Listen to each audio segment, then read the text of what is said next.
ನಮಸ್ತೆ ವೀಕ್ಷಕರೇ, ಶಾಂತಿ ಕಿಚನಿಗೆ ನಿಮಗೆ ಸ್ವಾಗತ. ಇವನು ನೋಡಿ ಸುಮ್ಮನೆ ಕೂತ್ಕೊಂಡಿದ್ದಾನೆ, ನಿದ್ದೆ ಬರ್ತಾ ಉಂಟು ಅವನಿಗೆ, ಮಳೆಗೆ ಸೊಳ್ದಾಗಿದೆ. ನಾವೀಗ ಚರ್ಚಿಂದ ಬಂದದಷ್ಟೇ. ಇವನು ಕೂತ್ಕೊಂಡಿದ್ದಾನೆ ನಿದ್ದೆ ಮಾಡಿಕೊಂಡು. ಈಗ ನೋಡಿ ಚಿಕನ್ ತಗೊಂಡು ಬಂದು, ಇವತ್ತು ಚಿಕನ್ ಮತ್ತು ಸೋರೆಕಾಯಿ ಹಾಕಿ ಒಂದು ಪದಾರ್ಥ ಮಾಡುವ ಅಂತೇಳಿ ಸುಕ್ಕ. ನೋಡಿ ಇದಕ್ಕೆ ಇಷ್ಟು ಟೊಮೆಟೊ, ನೀರುಳ್ಳಿ ಎಲ್ಲ ತಗೊಳ್ಬೇಕು. ಎಲ್ಲ ನಾವು ಸಾರಿಗೆಲ್ಲ ಹಾಕ್ತೇವಲ್ಲ ಅಷ್ಟು ಐಟಮ್ಮು ನೋಡಿ. ಮತ್ತು ತುಪ್ಪವನ್ನು ಹಾಕಿ ಸ್ವಲ್ಪ ತುಪ್ಪವನ್ನು ತಗೊಳ್ಬೇಕು ಚಿಕನಿಗೆ ಸುಕ್ಕ ಮಾಡಲಿಕ್ಕೆ.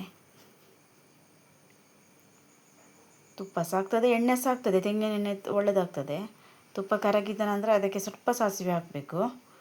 ಸಾಸಿವೆ ಮತ್ತು ಬೇವು ಸೊಪ್ಪು, ನೀರುಳ್ಳಿ, ಬೆಳ್ಳುಳ್ಳಿ, ಶುಂಠಿ ಬೆಳ್ಳುಳ್ಳಿ ಪೇಸ್ಟ್. ಶುಂಠಿ ಬೆಳ್ಳುಳ್ಳಿ ಪೇಸ್ಟ್ ಹಾಕೋದಿದ್ರೆ ಬೆಳ್ಳುಳ್ಳಿ ಹಾಕಬೇಕಂತಿಲ್ಲ. ಶುಂಠಿ ಬೆಳ್ಳುಳ್ಳಿ ಪೇಸ್ಟ್ ಮತ್ತು ಬೇವು ಸೊಪ್ಪು, ಕಾಯಿ ಮೆಣಸು ಅಷ್ಟನ್ನು ಹಾಕಿ ಚೆಂದ ಫ್ರೈ ಮಾಡಬೇಕು. ಟೊಮೆಟೊ 1 kgಗೆ ಒಂದು 4 ಆದರೂ ಹಾಕಬೇಕು. ಅದು 4 ಎಲ್ಲ ಹಾಕಿದರೆ ಹುಳಿ ಹಾಕಬೇಕಂತಿಲ್ಲ. ನಾನು 1-2 ಹಾಕಿದಷ್ಟೇ. ನಾನು ಸ್ವಲ್ಪ ಮತ್ತು ಹುಳಿ ನೀರನ್ನು ಸೇರಿಸ್ಕೊಂಡೆ.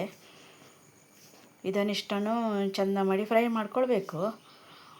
ಮತ್ತು ಸೋರೆಕಾಯಿಯನ್ನು ಸಹ ತುಂಬ ಸಪೂರ ಕಟ್ ಮಾಡಬಾರ್ದು. ಸೋರೆಕಾಯಿಯನ್ನು ಸಾಧಾರಣ ಕಟ್ ಮಾಡ್ಕೊಳ್ಬೇಕು.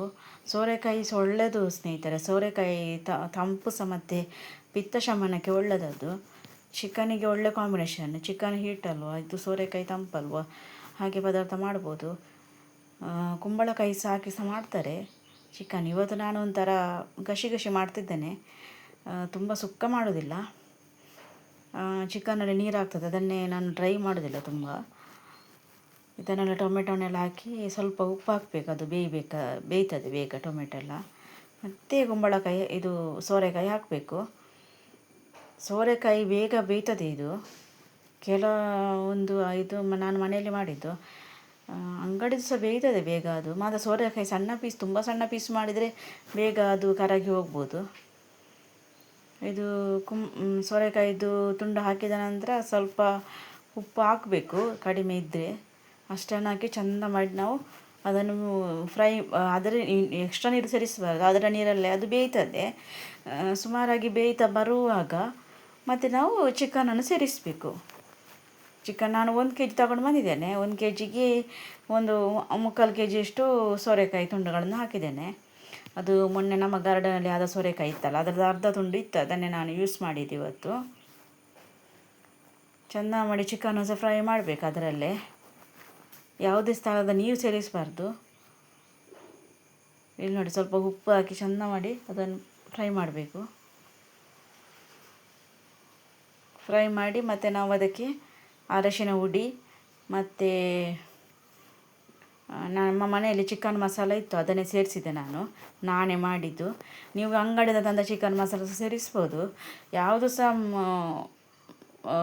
ಕೆಲವೊಮ್ಮೆ ಸಾಂಬಾರು ಎಂತ ಇಲ್ಲದೆ ಸಾಂಬಾರು ಪೌಡರ್ ಸಹ ಸೇರಿಸಿದರೂ ಸಾಕ್ತದೆ. ಸ್ವಲ್ಪ ಗರಂ ಮಸಾಲ ಹಾಕಿದರೆ ಆಯಿತು ಬೇಕಾದರೆ ಮಾತ್ರ. ಕೆಲವರು ಗರಂ ಮಸಾಲ ಇಷ್ಟಪಡೋದಿಲ್ಲ, ಹೀಗೇ ಮಾಡ್ತಾರೆ. ನಾನು ಇದಕ್ಕೆ ತೆಂಗಿನ ತುರಿಯಲ್ಲಿ ಎಂತ ಸೇರಿಸಿಲ್ಲ. ತೆಂಗಿನ ತುರಿ ಸೇರಿಸಿದರೆ ಒಳ್ಳೆಯದಾಗ್ತದೆ ಪದಾರ್ಥ. ನಾನು ಇದಿಷ್ಟೇ ಮಾಡಿದ್ದೆ ಇವತ್ತು. ಅಡುಗೆ ಮಾಡಬೇಕಲ್ಲ, ಚರ್ಚೆಯಿಂದ ಬರುವಾಗಲೇ ಲೇಟಾಗಿದೆ ಇವತ್ತು ನಾವು. ಅದಕ್ಕೆ ಬೇಗ ಮಾಡಿ ರೆಡಿ ಮಾಡಿದೆ.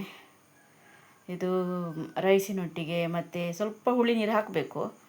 ರೈಸಿನೊಟ್ಟಿಗೆ, ಚಪಾತಿಯೊಟ್ಟಿಗೆ ಎಲ್ಲ ತಿನ್ನಲಿಕ್ಕೆ, ಮತ್ತು ನೀರು ದೋಸೆ ಒಟ್ಟಿಗೆ ಸಹ ತಿನ್ನಲಿಕ್ಕೆ ಒಳ್ಳೆಯದು. ಇದು ರೆಡಿ ಆಯಿತು. ಥ್ಯಾಂಕ್ ಯು ವೀಕ್ಷಕರೇ. ನಂದು ವೀಡಿಯೋ ನೋಡಿದ್ದಕ್ಕಾಗಿ ಧನ್ಯವಾದಗಳು.